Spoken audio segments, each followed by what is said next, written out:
Greetings, everyone. I hope that you're all having an amazing day today. The Internal Revenue Service says there are thousands of Americans that can receive an additional $1,200 stimulus check.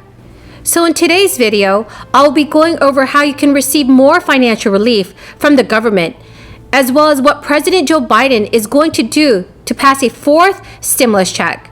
Thank you, everyone, for being here today. This Friday evening, I will be giving away another $75 Amazon gift card. To enter the giveaway, all you need to do is subscribe to my channel, share and like this video, and leave a comment below. Thank you so much, everyone.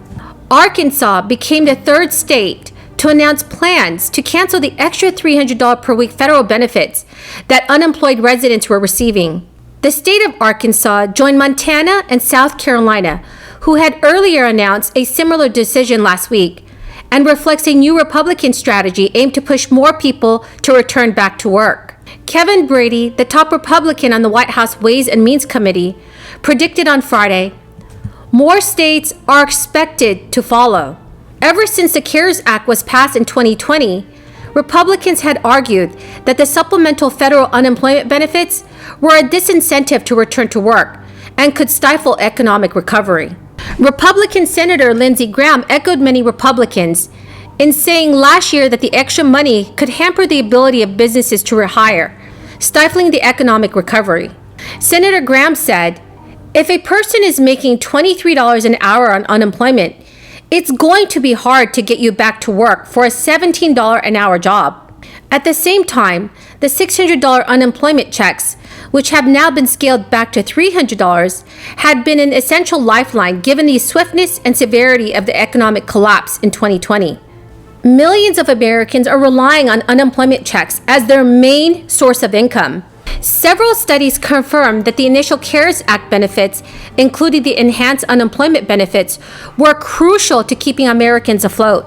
A team from Columbia Center of Poverty and Social Policy found that between 2019 and 2020, poverty rose from 12.5% to nearly 13%. But with the CARES Act stimulus, they calculated the poverty rate would have risen to 16.3%. Republicans were emboldened after the Bureau of Labor Statistics released data last week showing that the economy had only added 266,000 jobs during the month of April, which was far below expectations. Asa Hutchinson, the governor of Arkansas, announced that the state would stop providing the extra $300 payments. Hutchinson said that the state's economy was rebounding so quickly that it did not need to continue with the payments. Republicans tore into the jobs report, claiming that Biden's policies were contributing to a worker shortage. But Biden and the others defended the report and the trillions in aid that have been unleashed. President Biden said, more help is needed. We are still digging out of an economic collapse that cost us 22 million jobs. Let us keep our eye on the ball. The White House recently elaborated with Press Secretary Jen Psaki, stating that it does not believe the extra benefits are leading to a shortage of workers. We do not see much evidence that the extra unemployment insurance is a major driver in people not rejoining the workforce. There are other factors, bigger factors, that have been contributing to the numbers we saw this past Friday. Federal Reserve Chairman Jerome Powell stated last week that it was not clear federal unemployment benefits were causing a labor shortage. He continues saying that it would not be a factor for much longer because he expects the federal government will not extend payments past September. Those who are unemployed and stand to potentially receive upwards of $4,000 in extra federal payments through September may beg to differ. According to the Internal Revenue Service, more than 1.2 million Americans across the country either returned or did not claim or cash the checks approved in the March 2020 CARES Act. The uncashed or returned checks amount to about $2 billion. By February this year, the IRS announced that all legally permitted first and second round stimulus checks of $1,200 and $600 had been issued.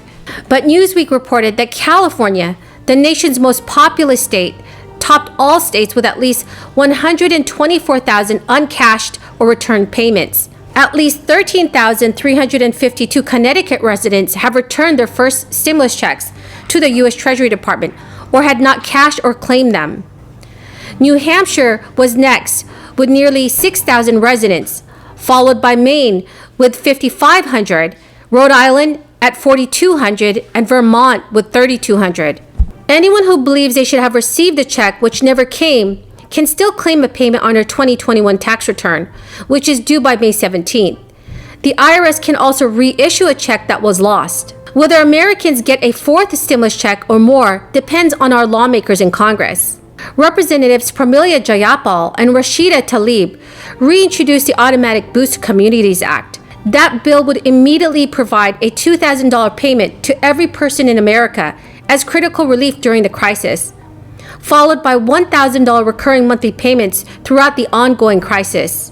It's extremely important that our lawmakers start working on another round of stimulus checks right now. Millions of Americans need relief now, not later.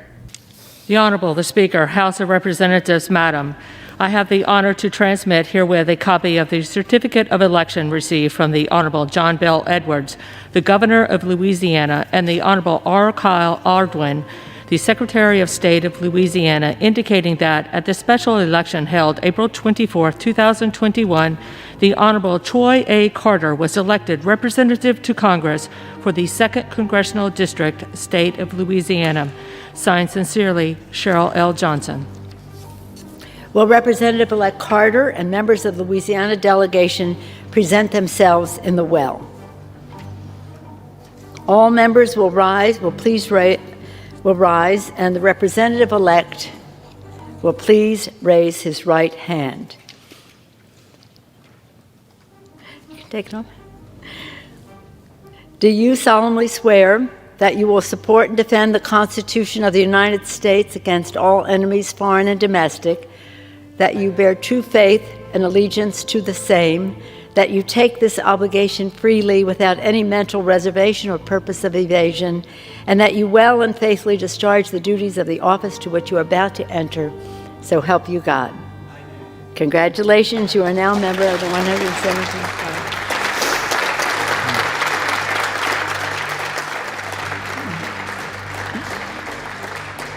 Without objection, the gentleman from Louisiana, Mr. Scalise, is recognized for 1 minute.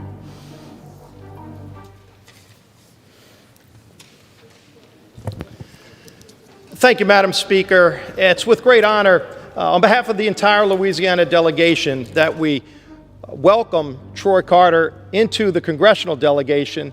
Of course, for Troy, this is not his first time in public service. In fact, he's committed his life to public service. He served in the state legislature, in the House of Representatives, then served multiple terms on the New Orleans City Council. So that is the end of the video, everyone. I hope you found this video helpful today. If you have any questions or comments, please leave them in the comment section below. This coming Friday evening, I will be giving away another $75 Amazon gift card. To enter, all you need to do is subscribe to my channel, like and share this video, and leave a comment below. Thank you, everyone, and have a very, very blessed day.